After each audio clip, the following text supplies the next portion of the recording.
Hi friends. So today I am bringing to you an important lesson. This is known as figures of speech. I'm sure you must have taken up this topic sometime in school. Yes, while we are all aware of parts of speech in grammar are those like you have noun, pronoun, verb, adjective, adverb, preposition, conjunction, interjection. We also have an important literary tool which is known as figures of speech.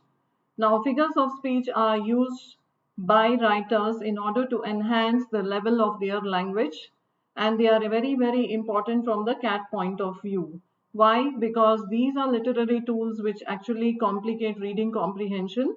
And when children or students are not aware of what is the definition of each of these, then they don't know what is the choice to make. So I have come up with a few figures of speech, not all of them. Grammar books these days are giving you many, but I decided to only pick the important ones and share with you what is the definition of each. My name is Harpreet Kaur. I've done my master's in English literature. I have 16 years of teaching experience, guys. That is a very, very long and extensive experience for any educator. I have trained students for exams like the CAT, MAT, ZAT, SNAP, PG, CAT, Banking, GRE, GMAT, SAT, ACT, and TOEFL. I'm also a person who has done a diploma in journalism and I like to create content. Today, I'm an educator with hashtag CAT Live Daily. Yes, so figures of speech is the agenda for today's class, and let me share with you what is the definition of each of these.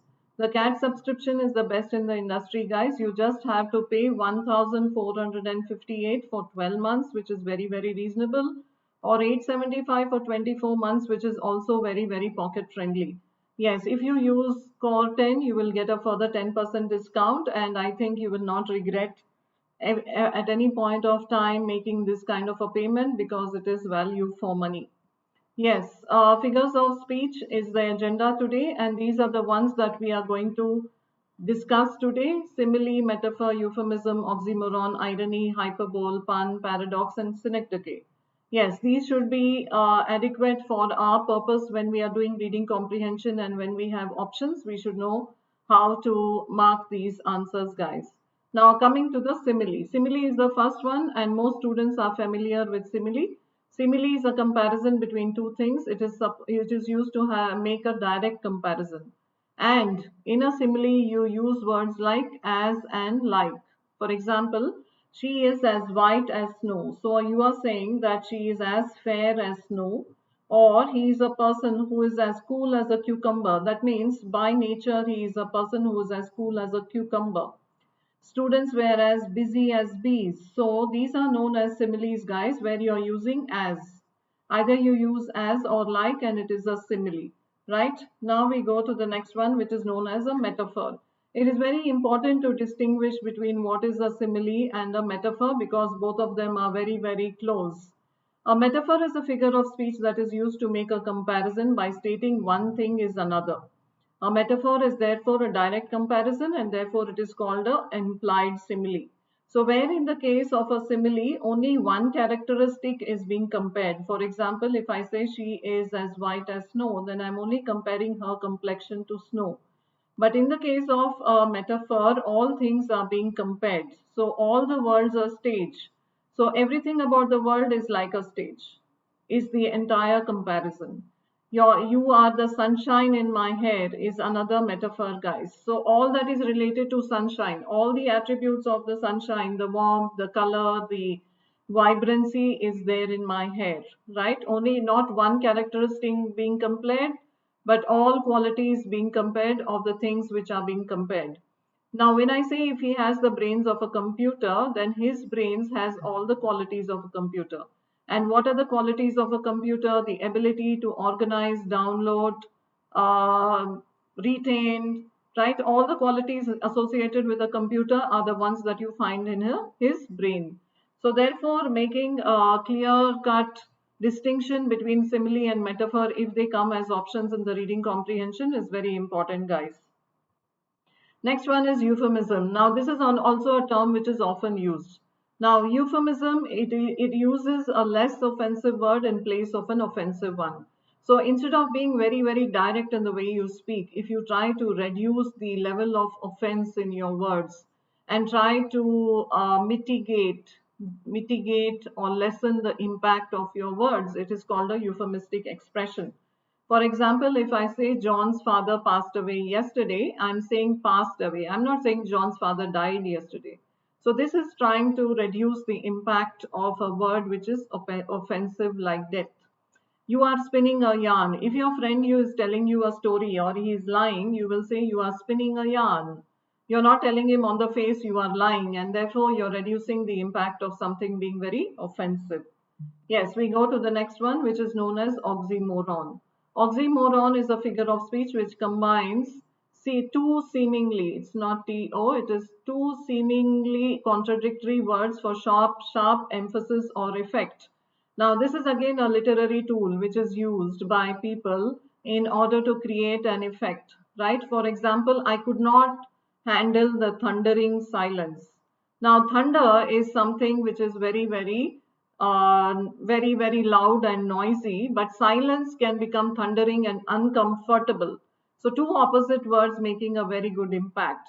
Similarly, you have honest politician, happily married, right?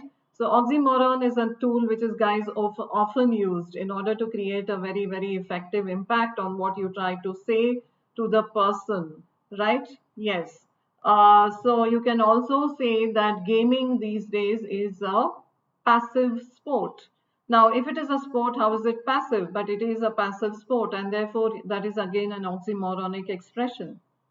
Coming to the next one is irony. Now, this is important again when you're reading, doing the tone of the author, and they ask you what is the tone of the author, or if you're doing a para completion and the author is talking about an irony, then you should understand what is the sentence which will complete the paragraph if you understand the definition of irony. Irony is the expression of one's meaning by using a language that normally signifies the opposite, or typically for humorous or emphatic effect. So the name of Britain's biggest dog is Tiny, is the irony of the situation, right? A pilot has a fear of heights is the irony of the situation. Or if I say I'm an English teacher but I don't know English, then that becomes the irony of the situation. In other words, an irony means it is trying to indicate something what the situation is and what it should be. What the situation is and what it should be is another definition of irony. So you say, look at the irony of the situation. The pandemic has put us has locked us all up in our houses when we thought that we were free and we thought we are ruling the world. So that is known as the irony of the situation. The next one is known as hyperbole. This is another very easy figure of speech guy. It is a statement which is an exaggerated statement. A claim not meant to be taken literally is known as hyperbole. So if I say this bag weighs a ton, I actually mean it is very heavy. My dad will kill me when he comes home. Kill me is an exaggeration. Weighing a ton is an exaggeration. Or if I say I watched the movie a million times, then again that is an expression of hyperbole. Then we come to personification. Personification is an attribution of a personal nature, intelligence, or character given to inanimate objects or abstract notions. So, if you are giving life or physical form to inanimate objects, it is known as personification. So, if I say the wind whistled through the day, now wind is being given the attribute of man or a human being, and that is why it is whistling through the day. Death lays its icy hands on kings. Now, death is being given the personification of having hands. It is other words trying to say that death is very cold and it can also lay its hands on kings. So, icy hands is a personification. The wind whistling is a personification. These are words which are giving human attributes to inanimate objects. Yes, coming to pun. Pun is a very interesting and fun word, guys. We use this very often. Pun is a play on the various meanings of a word. So if I say he inherited his mother's genes, it can be both. When I'm speaking, it can sound like jeans or jeans, right? So I'm punning on the word jeans. Is it literally a pair of trousers or is it the genetic makeup that he has inherited? Is life worth living? Depends upon the liver. Now, liver can be a part of the human anatomy, or it can be the person living. So I'm punning on the word with the different shades of meanings that it might have. Right, guys? Yes, now we go to paradox. Paradox is a word that we are all often coming across these days when we are doing exercises on the cat. It is a figure of speech in which a statement appears to contradict itself. In other words, a person or a thing that combines contradictory features or qualities. Right? So the swiftest traveler is he that goes on foot, is introducing two ideas which are contradictory. On one side, you are saying he is the swiftest traveler. On the other side, you are saying he that goes on foot. Your enemy's friend is your enemy is again a paradoxical statement. Truth is honey, but it is bitter, right? So these are known as paradoxical statement where you're talking about the positive and the negative aspect of the same thing in the simple same sentence. While an oxymoron is two words which are opposites, a paradox can have two ideas which are opposites, and that is the difference between them. You cannot generally say that all of them are contrasts. And then we go to cynic decay. Cynic decay is a figure of speech where a whole is replaced by a part or a part by a whole. So if you say 50 heads of cattle, head here is used to mean a whole animal. So I counted 50 heads of cattle, that it means the whole one. Brass being used for high ranking for officers. So brass, they are the top brass of the army, if I say. Or sails is referring to the whole ship.